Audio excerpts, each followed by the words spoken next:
Walk onto the banks of the Ganges during an Aarti fire ritual, and you'll immediately hit a wall of sensory input. There's the heat of the tiered lamps, the thick smoke, the chanting and ringing bells. But underneath all that noise is a steady, driving rhythm. People are clapping. To an outsider, the rhythm serves as a simple metronome for the music, a religious habit used to keep pace with the chanting and bells. But human behaviors rarely survive on this massive scale, across millennia, without serving a practical purpose. The repetitive strike of the palms creates sound, but it also acts as a manual interface for the body's nervous system, producing a specific physiological outcome.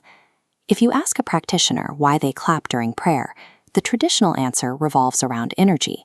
The belief is the sound drives away negativity and generates positive vibrations to energize the space.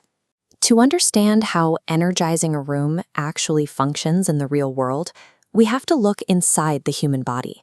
The palms of your hands act as command centers for your nervous system. They are packed with dense clusters of nerve endings and pressure points. When you forcefully strike those palms together, you directly stimulate that entire network. The impact sends immediate signals traveling up your arms and straight into your brain. The biological response is instant. Localized blood circulation improves, and your brain receives a sudden jolt of neurological alertness.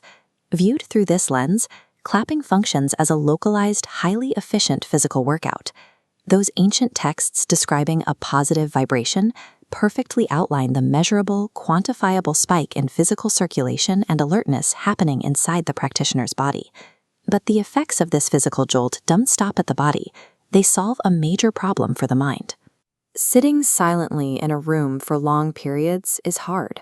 When we are required to be completely passive, our minds inevitably wander and we lose focus. Adding a rhythmic, physical requirement breaks that passivity.